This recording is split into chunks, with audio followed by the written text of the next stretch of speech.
Hello, everybody. This is my informational interview about Professor Cody Cooper. The University of North Carolina was started in 1789 and was one of the first public universities and still one of the highest ranking in the country. Elite Level Sports Management was founded in 2011, and it's there to serve the coaches as a way to market their team. When I interviewed Mr. Cooper, he told me that his job title and where he fit into the organization were as follows.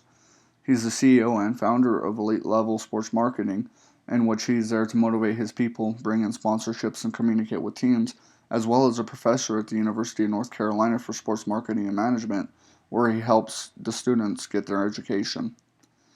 He started his career in sports as a wrestler in college, and then started his studies in marketing and realized that this is what he wanted to do with his life.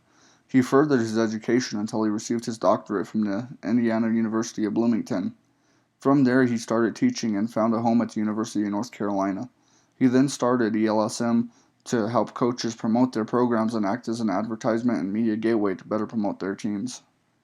The core responsibilities of a leadership position, he said, include being able to recognize talent and grow talent, as well as the ability to envision a project, bring in the right people, manage the funds, and see it all the way through to the end, because this in the end promotes a better brand and it helps the company succeed.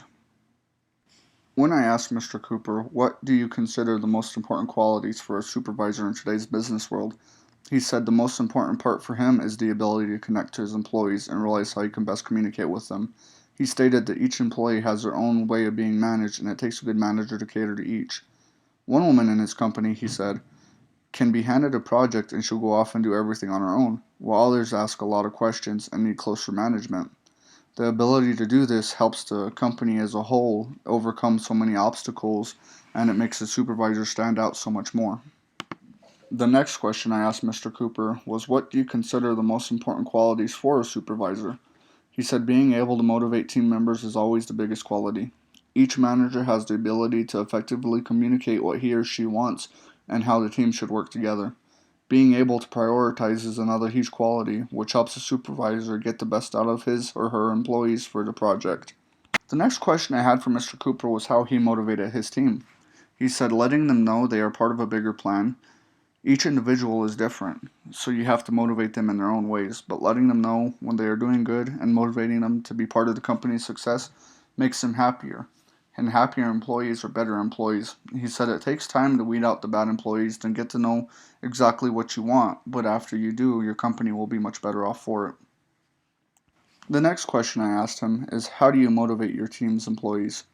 He said by allowing them to be part of the team's success is always the best way. To do this, you let them put their unique ideas on the project and let them work in a more free environment. This also helps keep them happy, but at the same time, it helps them grow their brand and lets them branch out as employees and as business professionals in our sports marketing and media world, where brand is all that really matters.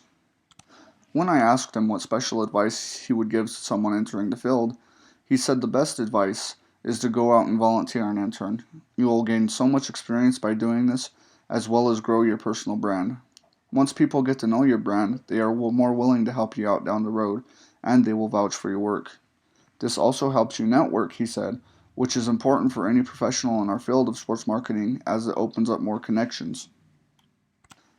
Lastly, I asked him what has been the most rewarding part of his job. He said the most important part is being able to give back to the community that has given him so much. In both of his ventures, he strives to instill what he believes are the best core values through teaching and through his products.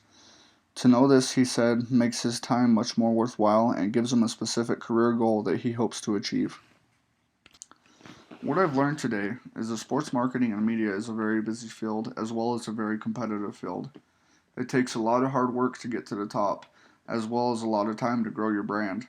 But those who are patient enough and work hard enough can reach a level of success that nobody else has known. It also helps us as individuals knowing that we've made our mark on our given points in society. What I've learned about me today is that I really want to help my own brand grow. And I also endeavor to make sports marketing and media more personable and more approachable to students and the public. However, the most important thing I learned is that my work ethic that I've had for so many years in another field is actually going to help me succeed here. I'm not afraid of putting in long hours, and I'm not afraid of working until the job's done. I'm also the type of person that will take initiative, and this is going to really help me out as I've learned through my interviews. So I'm very excited and I'm really hopeful for the future. Thank you all for watching my slideshow. I hope it's helped you learn a little bit about the sports industry as far as marketing goes, and I hope it helps you in your own careers. If you wish to learn more about Professor Cooper and his agency, please go to EliteLevelSportsMarketing.com. I hope everyone has a good night, and I'll look forward to watching your slideshows as well.